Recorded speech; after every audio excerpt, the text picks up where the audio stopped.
بسم اللہ الرحمن الرحیم۔ آج کا میرا ٹاپک ہے فضیلت شب قدر۔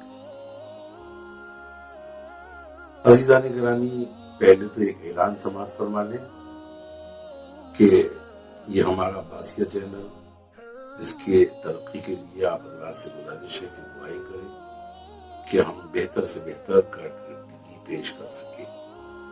دوسرا اعلان ہے کہ شب 19، شب 21 اور شب 23 اعمال شب قدر لائیو ٹھیک رات میں 10 بجے کروائے جائیں گے۔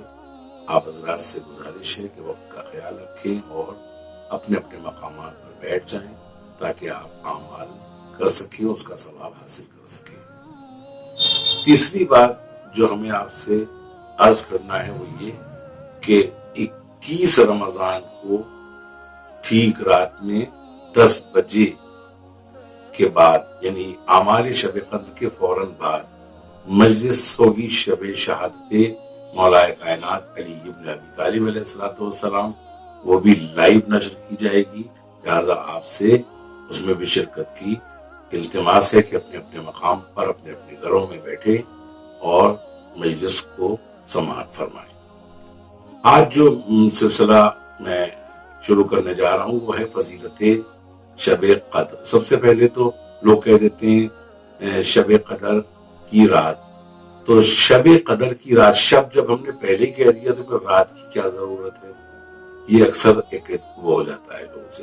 اور پھر قدر نہیں ہے، قدر ہے، شب قدر، کیونکہ یہ اصل میں پورا سلسلہ، پوری فضیلت اگر آپ غور کریں تو سورہ انا انزلنا سورہ قدر میں موجود ہے۔ سورہ قدر جیسے جو پہلی فضیلت ہے وہ یہ کہ انا انزلناہ فی لیلۃ القدر، یہ جو قرآن ہے اس کو ہم نے لیلۃ قدر یعنی شب قدر میں نازل کیا۔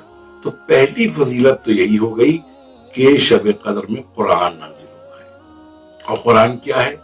قرآن جو دستور العمل حیات مسلمین ہے قیامت تک، یعنی یہ وہ کتاب ہے، وہ دستور ہے کہ جس میں ہمارے اعمال کے طریقے لکھے ہوئے ہیں اس پر عمل پیرا ہونے کے لیے قیامت تک۔ اور اس میں کیا کیا تذکرہ ہے؟ توحید کا تذکرہ ہے، اس کے اندر رسالت کا تذکرہ ہے، اس میں امامت کا تذکرہ ہے، اہل بیت کی محبت کا تذکرہ ہے، اس میں انبیاء کے قصص ہیں، قصے ہیں، اس کے اندر احکام ہیں۔ تو ظاہر ہے کہ وہ کتاب شب قدر میں نازل ہوئی، تو یہ سب سے بڑی فضیلت ہے کہ شب قدر میں۔ اب آپ ایک سوال کر سکتے ہیں کہ رسول کے اوپر تو 23 برس میں قرآن نازل ہوا، تو یہ کیسے کہ ایک شب میں آپ کہہ رہے ہیں کہ قرآن نازل ہوا؟ تو یہ بات صحیح ہے کہ پیغمبر کے اوپر جو قرآن نازل ہوا وہ رفتہ رفتہ ہوا، 23 برس میں ہوا، کبھی میدان میں، کبھی میدان جنگ میں، کبھی صحرا میں، کبھی مسجد میں، کبھی گھر میں، مختلف مقام، کبھی مکے میں، کبھی مدینے میں، یہ سچ ہے۔ لیکن یہ جو قرآن کی آیت ہے اللہ کا کلام ہے، اس کے کلام میں کوئی خطا نہیں، لہذا یہ جو کہا جا رہا ہے کہ ہم نے شب قدر میں نازل کیا، یعنی جب ہم نے تفسیر دیکھی تو معلوم ہوا کہ لوح محفوظ پر پروردگار نے مکمل قرآن شب قدر میں نازل کیا۔ ایک فضیلت۔ دوسری فضیلت کیا ہے؟ لیلۃ القدر وما ادراک ما لیلۃ القدر، تم کیا جانو اس کی فضیلت، یعنی اس قدر فضیلت ہے کہ تمہارے ذہن میں آ نہیں سکتی، تو یہ دوسری فضیلت ہو گئی۔ تیسری فضیلت یہ ہے کہ لیلۃ القدر خیر من الف شہر، یہ 1000 مہینوں سے بہتر ہے۔ اب آپ سوچئے ایک رات صرف چند گھنٹے کی، 12 گھنٹے 11.5 گھنٹے کی رات ہوتی ہے، یہ 1000 مہینوں سے بہتر ہے۔ اور ان 1000 مہینوں میں دن بھی آتے ہیں اور راتیں بھی آتی ہیں، یعنی دن بھی اور راتیں بھی۔ اب اگر ہم شمار کریں کہ اب فضیلت کیا ہے، یوں جیسے قرآن مجید کی ایک آیت پڑھو تو 1000 آیتوں کا ثواب۔ ایک قرآن اگر کسی نے ماہ رمضان میں ختم کر لیا تو گویا اس نے 1000 قرآن ختم کیے، یہ پورے رمضان کی فضیلت ہے۔ اب اسی رمضان میں اگر ہم نے ایک قرآن ختم کیا، ایک آیت پڑھی مثلا شب قدر میں، تو ایک آیت کا رمضان کے حساب سے 1000 تو ثواب ہو ہی چکا ہے.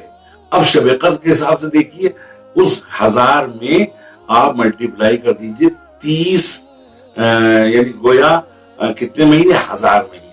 تو 1000 مہینے کے حساب سے ایک مہینے میں کتنے دن ہوتے ہیں؟ 30 دن ہوتے ہیں. تو 30 دن کے حساب سے 1000 راتوں کے برابر ہے یہ شب، تو 30,000. اب 30,000 میں اگر 1000 آپ اور جوڑ دیں گے تو کس قدر ثواب ہے. تو یہ تیسری فضیلت ہو گئی آپ کی کہ یہ 1000 مہینوں سے بہتر ہے. اس کے بعد پھر کیا ہے؟ تنزل الملائکۃ والروح فیہا باذن ربہم. یہ رات وہ رات ہے کہ جس میں ملائکہ روح الامین یعنی جبریل امین کے ساتھ نازل ہوتے ہیں. کہاں نازل ہوتے ہیں؟ پیغمبر اکرم کے جانشین اللہ کی آخری حجت امام زمانہ علیہ الصلوۃ والسلام کے پاس نازل ہوتے ہیں. تو یہ چوتھی فضیلت ہے کہ جو شب قدر کی ہے کہ ملائکہ کا نزول ہوتا ہے.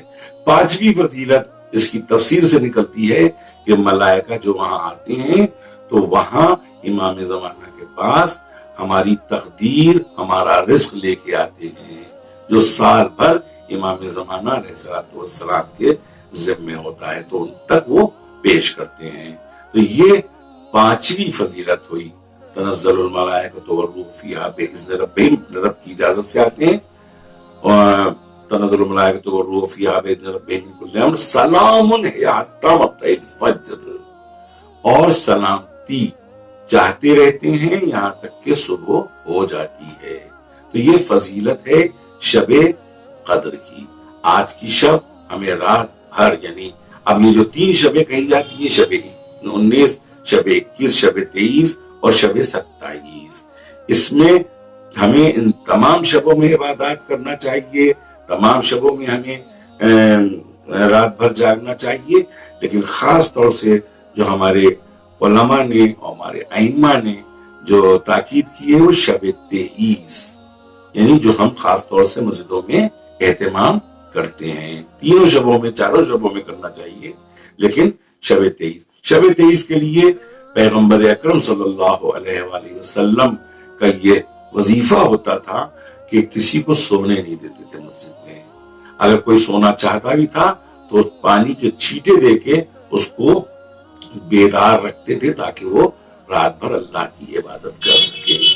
چنانچہ بی بی فاطمہ صلوات اللہ علیہا اپنے گھر میں اہتمام کرتی تھی اور کہتی تھی بچوں سے سب سے کہ تم لوگ دن میں آرام کر لو، سو لو، آج شب قدر ہے، آج رات بھر ہمیں جاگنا ہے اور اللہ کی عبادت کرنا ہے.